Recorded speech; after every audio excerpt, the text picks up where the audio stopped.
He announced my replacement at a team lunch I was paying for. I quietly kept the receipt and the encryption keys to every server in the building. Let me back up. The restaurant was called Morton's, not the chain, the original one on State Street, the kind of steakhouse where the napkins are thicker than most people's resumes, and the waiter knows your order before you sit down. I'd been taking the infrastructure team there twice a year for 6 years. My card, my tradition, my way of saying thank you to the people who kept 2.3 million paid subscribers streaming content without a single unplanned outage in 9 straight quarters. 12 of us around a long table. Fillets, lobster tails, a couple bottles of something red that cost more than my first car. And at the head of the table, in the seat I usually sat in, was Graham Redfield. 26 years old, 4 months on the job, VP of Operations and quote-unquote digital transformation lead. He stood up, tapped his knife against his water glass like he was giving a toast at his own wedding, and said the words I'd been expecting for 3 weeks. I want to thank everyone for being here tonight. This is an exciting time for Redfield Media Group. We're pivoting toward a more agile, cloud-native architecture, and that means bringing in a world-class managed services partner to take our infrastructure to the next level. He paused, smiled. Perfect teeth. The kind you get when your mother owns a $450 million media company and your dental plan starts at birth. Effective next Monday, Pinnacle YT Solutions will be assuming full management of our server operations, CDN, and security protocols. I want to be transparent about what that means for the current team. He looked at me then, right at me, and his smile didn't change at all. Vincent, I want to thank you for 13 years of service. You've built something solid, but we're moving toward a more agile, cloud-native future, and your legacy infrastructure is just dead weight. We need fresh energy, not relics from the Navy. Dead weight. Relics. He said it like he was reading a fortune cookie. Like the words meant nothing. Like 13 years was a line item he could delete from a spreadsheet. The table went quiet. 11 forks stopped moving at the same time. Sarah Brooks from HR was sitting across from me. She looked like she was watching someone drown. I picked up my glass of water, took a sip, set it down. I understand perfectly, I said. My desk is already clear. Enjoy the steak, Graham. That was it. No shouting, no scene. 11 people watched me fold my napkin, place it on the table, and reach into my jacket for the receipt the waiter had already brought me. $1,437.62. I set it face up next to my plate, slid my employee badge across the white tablecloth to Sarah Brooks, and stood up. I was in the parking lot 45 seconds later. The rain was coming down steady. I sat in my truck for a while, watching it sheet across the windshield, and I thought about what I'd heard 3 hours earlier. Because here's the thing, I already knew. My name is Vincent Miller. I'm 47 years old. I spent 7 years in the United States Navy as a cryptologic technician. Networks. Petty Officer First Class. My specialty was signal intelligence and network hardening. The kind of work where one mistake doesn't get you written up. It gets people killed. I joined Redfield Media Group in 2011 as a senior engineer, 13 years ago. Back then, the company had 40,000 subscribers and a server room that smelled like burnt coffee and electrical tape. Patricia Redfield had built something real, a regional media platform with grit and content people actually wanted, but the bones were held together with hope and duct tape. The infrastructure was a disaster. 2 outages a month. Customer churn at 22%. Ad partners threatening to walk. I rebuilt it. All of it. I rewired the server architecture from the ground up. Designed a content delivery network that could handle 4K streaming at scale. Built redundancy layers that meant if a hurricane took out the primary data center in Virginia, subscribers in 38 states wouldn't even notice a buffer. Over 13 years, I took that platform from 40,000 users to 2.3 million paid subscribers. The company went from Patricia Redfield's scrappy operation to a platform valued at $450 million. I missed things along the way. You always do. My wife, Sarah, was diagnosed with breast cancer in 2019, stage 3. I sat in the hospital with her every night from 7 to midnight, then drove to the data center because we were migrating to the new CDN architecture, and the window was 48 hours. She told me to go. She always told me to go. Those servers won't babysit themselves, Vince. She said it like a joke. It wasn't. Sarah died 4 years ago. I worked through the funeral week because we had a DDoS attack that threatened to take down the ad-serving platform during Q4, which was $290,000 a day in revenue. Patricia Redfield sent flowers. A nice card. She never knew I was in the server room at 3 a.m. the night after I buried my wife, because the platform doesn't care about grief. It just needs someone to keep the lights on. My son Leo is 19 now, sophomore at Virginia Tech, studying cybersecurity. Smart kid. Smarter than me, honestly. He's the reason I get up. He's the reason everything I built matters. So, when Graham Redfield showed up 6 months ago with his MBA from UT McCombs, a school known more for its basketball team than its business program, and 4 months of interning at a podcast network that went bankrupt 3 weeks after he left, I knew what was coming. I've been in rooms with men like Graham my entire life. In the Navy, we called them tourist officers. They showed up with credentials, gave speeches about readiness, and couldn't read a schematic if you stapled it to their forehead. Graham's first week, he called an all-hands meeting and used the word synergy 14 times. I counted. He talked about scalable solutions and cloud-native paradigm shifts and agile transformation roadmaps. He hadn't visited the server room once. He didn't know where it was. His second month, he moved into the corner office on the 14th floor. Glass walls, standing desk, MacBook Pro with 3 external monitors displaying dashboards he didn't understand. He started CCing his mother on emails about modernization milestones that were just PowerPoint decks with stock photos of server racks on them. His third month, he started calling my infrastructure legacy.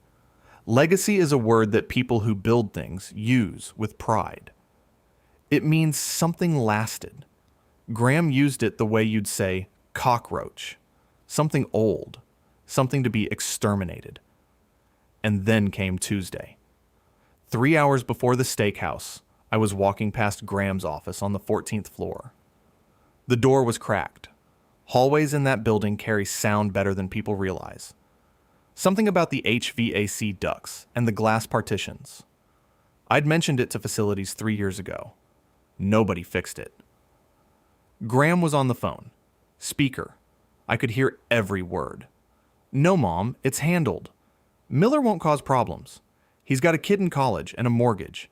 He'll fall in line and hand over the passwords. A pause. Patricia's voice, tinny through the speaker. I couldn't make out her words. Graham laughed. He's a server guy, Mom. He's not executive material. He'll take his severance and disappear. These tech guys always do.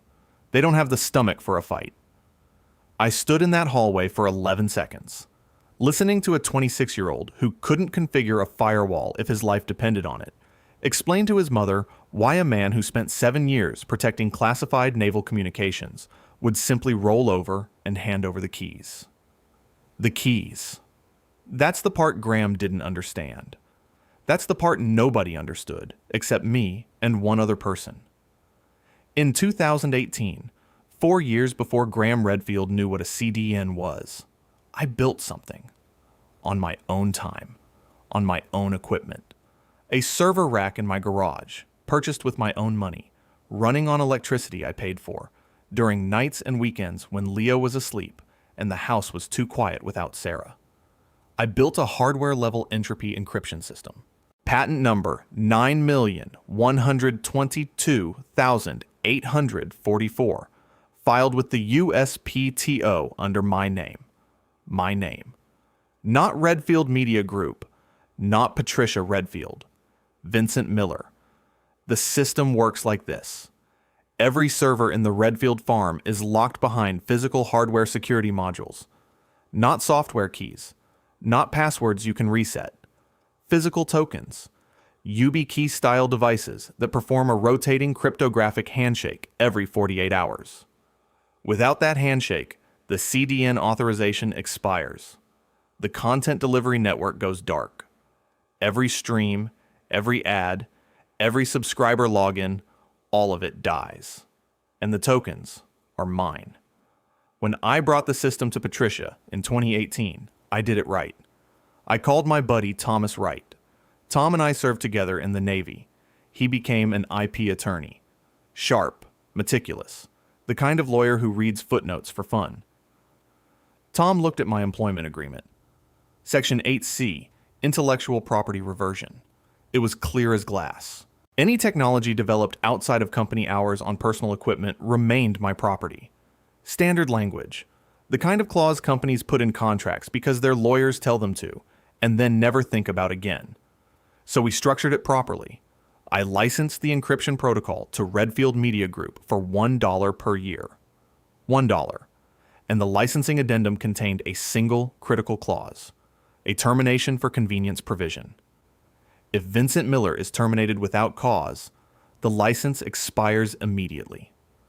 Tom told me something that day that I never forgot. He said, "File it under your name.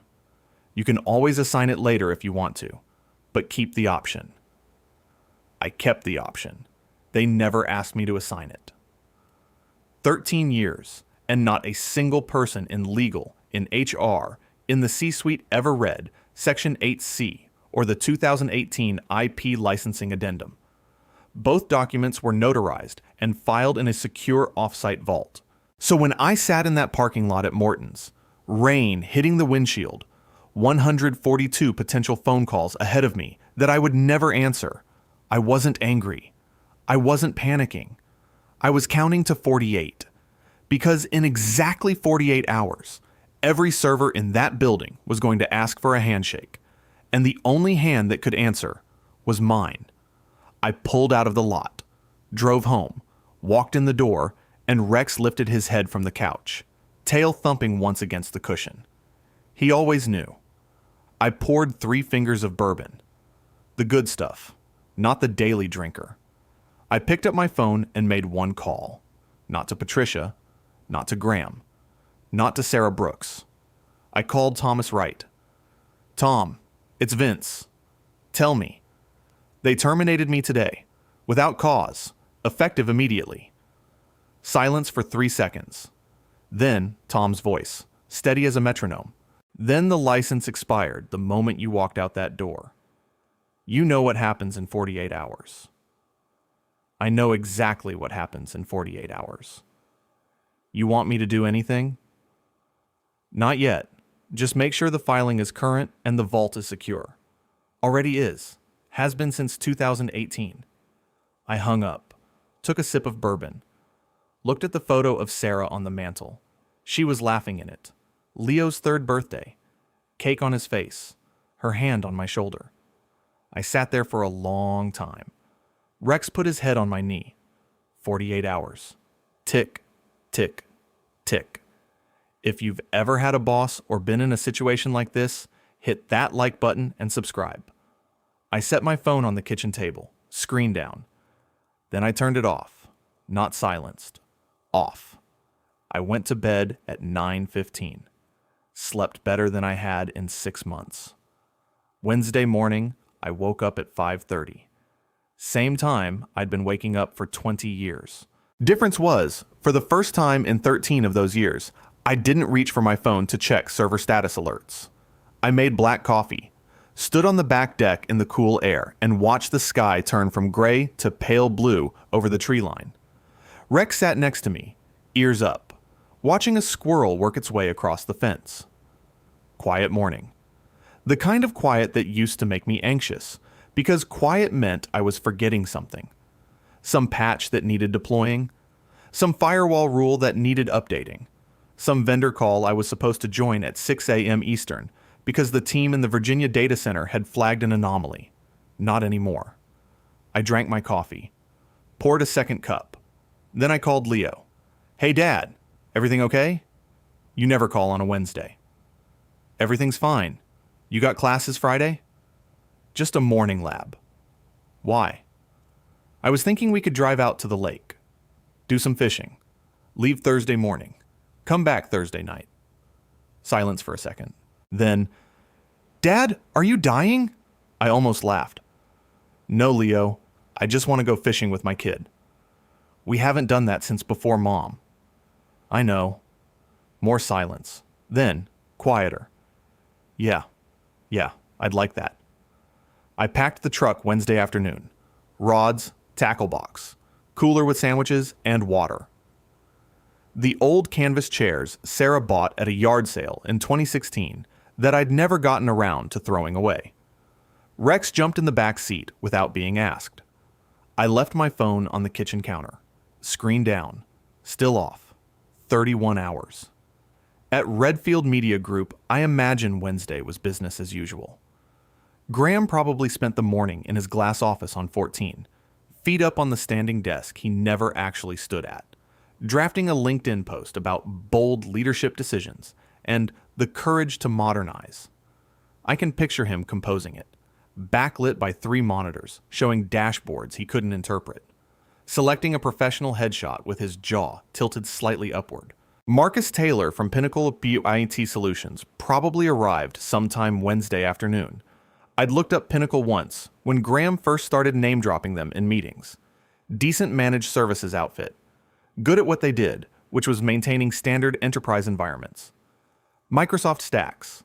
AWS configurations. The kind of plug-and-play architecture you learn in a certification course. What Marcus Taylor had never seen was a custom hardware-level entropy encryption system built by a former Navy cryptologic technician who designed it specifically so that no one on Earth could access it without physical possession of 3 YubiKey tokens that were, at that exact moment, sitting in a fireproof lockbox in the trunk of my truck on Interstate 81 heading towards Smith Mountain Lake. But Marcus didn't know that yet. On Wednesday, he was probably still in the onboarding phase, getting his visitor badge, shaking hands, drinking the espresso from the machine Graham had installed on 14, reviewing network diagrams that showed him the topology, but not the lock on the front door. I got to the lake Thursday at noon. Leo was already there, leaning against his car, grinning. He looked like Sarah when he grinned. Same eyes. Same way the smile started on the left side before the right caught up. We set up by the water, cast our lines. Rex found a spot in the shade and went to sleep immediately. "You seem different," Leo said after about 20 minutes of comfortable silence. "Different how?" "I don't know. Less tense. Like you're actually here when you're here." I watched my line drift in the current. "I'm working on that." 6 hours earlier, at 6 a.m. Thursday morning, the 48-hour handshake window expired. Here's what happened. And I know this because Thomas Wright obtained the incident logs during the legal proceedings that followed. So this isn't speculation. This is documented fact. At 6 a.m., the hardware security modules across 17 server clusters initiated their standard cryptographic rotation. Every 48 hours, the HSMs require a physical token authentication. 3 YubiKey-style devices inserted in sequence, generating a one-time cryptographic hash that authorizes the CDN for another 48-hour cycle. Without that hash, the system enters a graduated security lockdown. First, write permissions revoke. Then, read permissions degrade. Then, at the 8-hour mark, the CDN authorization expires entirely and the content delivery network goes dark. At 6 a.m., the system asked for the handshake. Nothing answered. Marcus Taylor was the first to notice. He was in the server room by 6:30 a.m., running what he later described in his incident report as standard familiarization diagnostics. His exact words in the log were, "Encountered unexpected authentication barrier on primary CDN cluster. Attempting bypass." He attempted bypass for 45 minutes. At 7:15 a.m., he called Graham Redfield. I know what that conversation sounded like because Sarah Brooks told Thomas Wright about it 3 weeks later during her deposition. Marcus Taylor said 7 words. I can't get into the servers. Graham's response, per Sarah Brooks, who was in the adjacent office and heard it through the wall. That's what we're paying you for. Figure it out. Marcus tried. For 6 more hours, he tried. He ran every credential reset protocol Pinnacle had. He attempted to image the drives and discovered that the encryption extended to the hardware BIOS level. He tried to physically swap the HSM modules and discovered they were paired to the specific token set. At 11 a.m., he called his own technical director in Dallas, who conference called their senior security engineer, who spent 90 minutes reviewing the architecture before saying, and this is in the call transcript, this isn't standard enterprise encryption. This is military grade. Who built this? Nobody at Pinnacle could answer that question. At 2 p.m. Thursday, the 8-hour mark hit. The CDN authorization expired. Every content stream on Redfield Media Group's platform dropped simultaneously. 814,000 active subscribers lost access in under 90 seconds. The subscriber service portal returned a 503 error. The ad-serving platform flatlined. $290,000 in daily ad revenue stopped accruing at 2 p.m. and would not resume. The phones started ringing. Not mine. Mine was still off, sitting on a kitchen counter 60 miles from the nearest cell tower. Redfield's customer service department had 11 people on staff. They received 4,200 calls in the first hour. The hold queue crashed at 4,200 because the system was only designed to handle 500 concurrent connections. Graham had cut the overflow budget in month 2. Optimization. Graham Redfield called Marcus Taylor at 2:15 p.m. Marcus told him the truth. The servers are locked behind physical encryption tokens. I don't have them. I don't know where they are, and I can't bypass them. No one can bypass them without the hardware. Graham called his mother at 2:22 p.m. Patricia Redfield called her general counsel, David Whitman, at 2:24 p.m. David Whitman pulled Vincent Miller's employment file at 2:31 p.m. He read Section 8C of the 2011 Employment Agreement. Then he read the 2018 IP licensing addendum. Then he read them both again. At 2:38 p.m., David Whitman called Patricia Redfield back and said 4 words. We have a situation.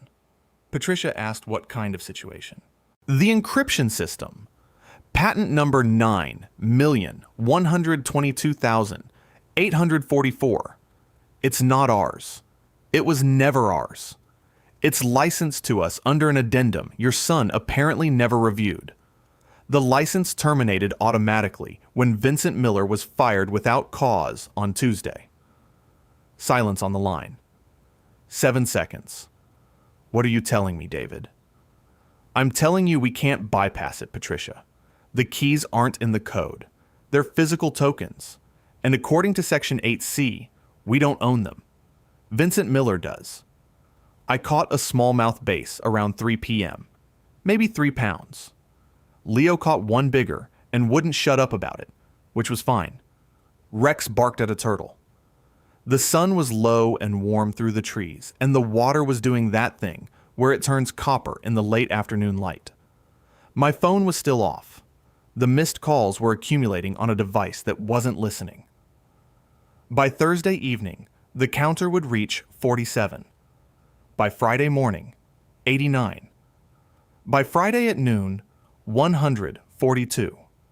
Graham, Patricia, David Whitman, Marcus Taylor, Sarah Brooks. Numbers I wouldn't see for days. At 4:45 p.m. Thursday, Patricia Redfield sat in her office on the 16th floor, the corner office with a view of downtown that she'd earned by building a company from nothing. The office where she'd hung the photo of Graham's college graduation next to the company's first subscriber milestone plaque. She was staring at a single sheet of paper. The 2018 IP Licensing Addendum. 1 page, 4 paragraphs, 1 critical clause. In the event of involuntary termination without cause, the license granted herein shall expire immediately upon the effective date of termination, and all rights to patent number 9,122,844 shall revert exclusively to the licensor. Asterisk, the licensor. Vincent Miller. Patricia picked up her phone. Dialed my number for the 11th time that day. It rang 4 times, then nothing. Click. At 6 a.m. Friday morning, I was sitting on my back deck with a cup of black coffee, watching mist lift off the yard. Leah was asleep in the guest room. Rex was beside me, chin on his paws, one ear twitching at something I couldn't hear. The air was still, not a ripple, just the reflection of pines and a sky turning from charcoal to steel to pale gold. I hadn't thought about servers in 60 hours. First time in 13 years. Back at Redfield Media Group, the platform had been dark for 16 hours. 814,000 subscribers locked out and counting. $290,000 in ad revenue per day, gone. The customer service queue had crashed twice. The subscriber subreddit had a pinned thread titled, "Is Redfield Dead?" with 1,400 comments. 3 major ad partners, the kind that paid quarterly in advance, had already emailed legal notices requesting clawback on undelivered impressions. David Whitman's office looked like a war room, printed emails stacked on every surface. 2 paralegals cross-referencing the IP addendum against state licensing statutes, the phone ringing every 4 minutes. Graham Redfield spent Thursday night in his glass office on 14. He didn't go home. Sarah Brooks told Thomas Wright that when she arrived at 6:30 a.m. Friday, Graham was still in the same clothes from the day before. Sleeves rolled up. Hair no longer perfectly styled. 3 empty espresso cups on his desk next to a laptop open to a Google search. How to bypass hardware security module encryption. The answer to that search, for the record, is you don't. At 8 a.m. Friday, Patricia Redfield called an emergency meeting. Graham, David Whitman, Marcus Taylor on speakerphone from the server room. Sarah Brooks taking notes. The conversation lasted 14 minutes. I know this because David Whitman's billing records logged the call to the minute. Marcus Taylor delivered his assessment first. The system requires 3 physical YubiKey-style tokens inserted in a specific sequence to generate a one-time cryptographic hash. Without those tokens, I cannot restore CDN authorization. My team in Dallas confirms this is proprietary military-grade architecture. We have no pathway to bypass it. Period. Graham's response. So clone the tokens. Marcus. You can't clone hardware entropy keys. That's the entire point of hardware entropy keys. Graham. Then rip out the HSMs and install new ones. Marcus, after a pause that Sarah Brooks described as the sound of a man choosing his words carefully so he didn't get fired. If we remove the HSMs, we lose the encrypted data on every drive in the farm, every subscriber record, every content file, every ad contract, all of it, permanently. Silence in the room. David Whitman spoke next. Quietly. The way lawyers speak when they've already calculated the liability, and the number has too many zeros. Patricia, I need to be direct.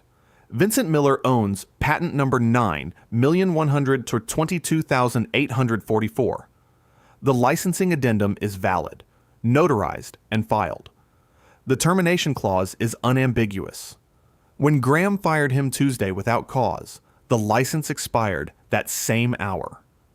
We are currently operating, or attempting to operate, proprietary technology we have no legal right to use.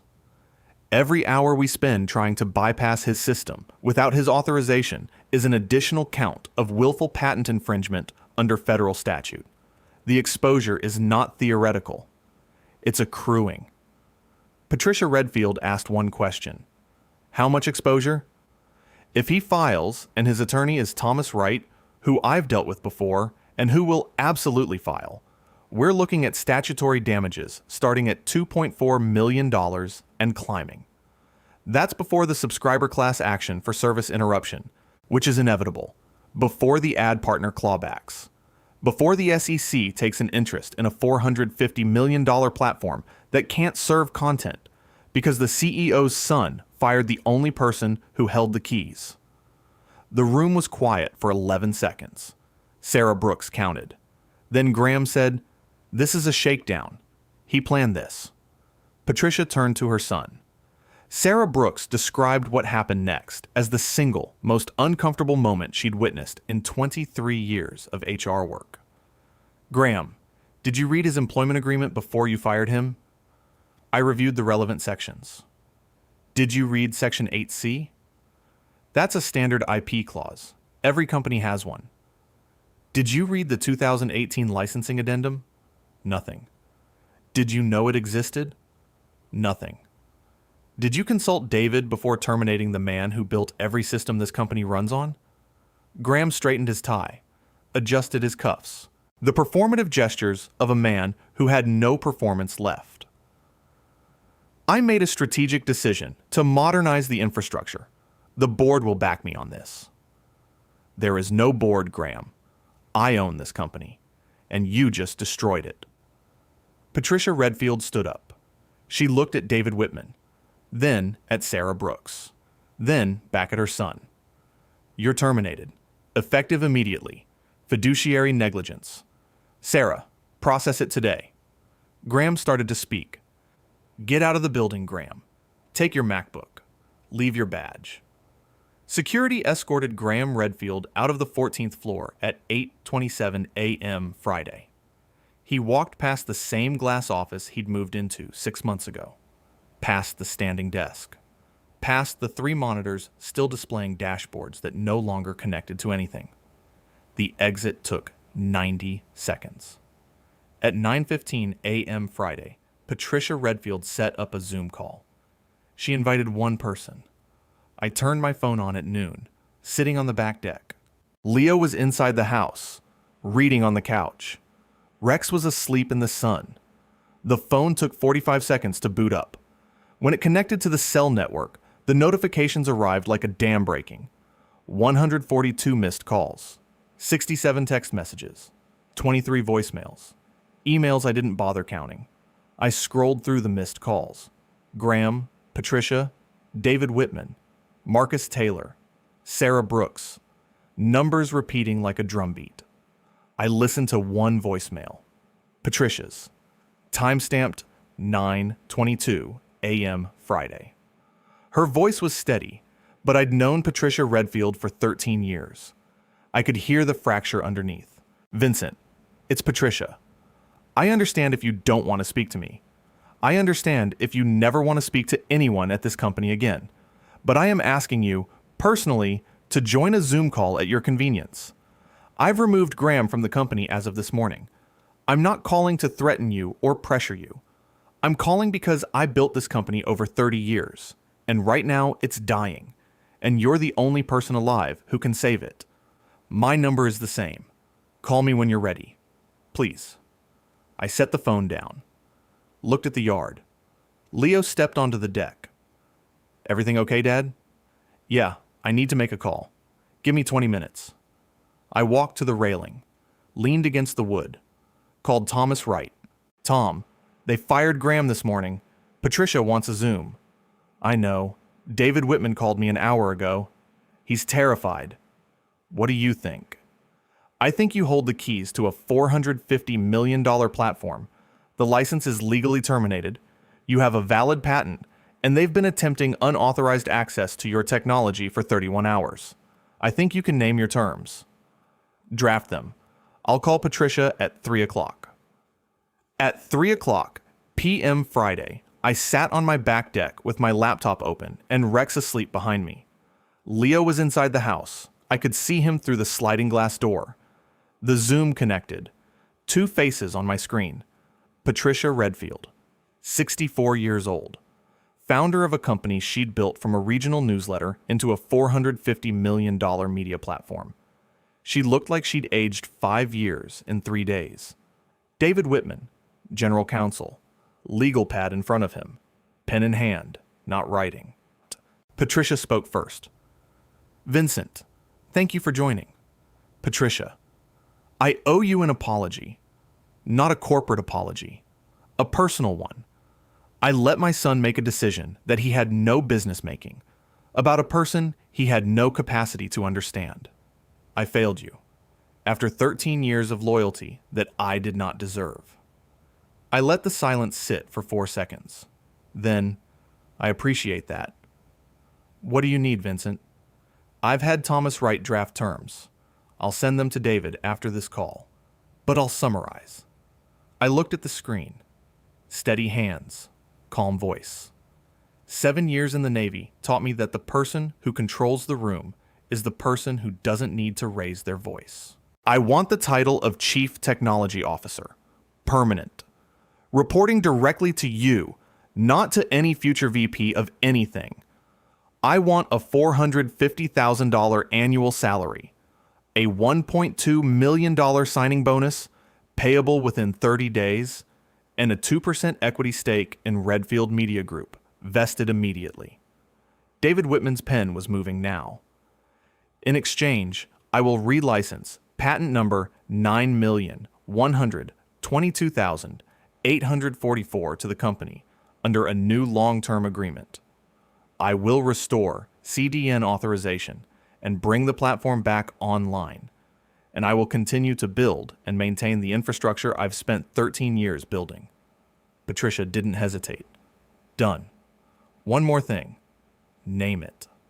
I never want to hear the word legacy used as an insult in this building again.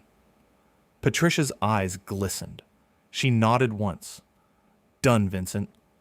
I closed the laptop, walked into the house, sat down next to Leo. Everything good? He asked. Yeah, got a new job. Doing what? Same thing I've always done. Keeping the lights on. He grinned. Sarah's grin. Left side first. Saturday passed quietly. Sunday morning, I walked into Redfield Media Group at 7 a.m. The server room was exactly as I'd left it. 17 clusters. Blinking amber standby lights. Waiting. I opened the fireproof lockbox. Removed the 3 YubiKey tokens. Inserted them in sequence. The cryptographic hash generated in 1.3 seconds. The CDN authorization restored. Across the network, 2.3 million subscriber accounts flickered back to life. Content streams resumed. Ad-serving platforms reconnected. The 503 errors vanished. The machine breathed again. I walked upstairs. 14th floor. Past Graham's old glass office, already cleared out. Past the standing desk, unplugged. Down the hall to the corner office that Patricia had reassigned that morning. On the door, a new nameplate, brushed steel. Simple font. Vincent Miller, CTO. I sat down. The desk smelled like old leather and fresh coffee. Sarah Brooks had left a card on the keyboard. It said, "Welcome home." I opened the bottom drawer. Inside was a bottle of bourbon I'd stashed there years ago. The good stuff. I poured 3 fingers into a ceramic coffee mug because I didn't have a glass, and that was fine. I set the mug on the desk next to the framed photo I'd brought from home. Sarah, Leo, birthday cake, her hand on my shoulder. Rex was at home, probably asleep on the couch. Leo was back at Virginia Tech, studying for a Monday exam. The platform was running. The servers were humming. 2.3 million people were streaming content and would never know that for 48 hours, the whole thing had been held together by 3 small keys in the trunk of a truck at a lake in Virginia. I took a sip, looked at the photo, looked at the city lights through the window. Sometimes justice doesn't roar. It arrives quietly, with calm hands and steady resolve. If you enjoyed this story, hit that like button and let me know what you think in the comments. And if you haven't subscribed yet, subscribe and ring that notification bell to get alerts about new stories like this one. Thanks for watching. See you in the next video.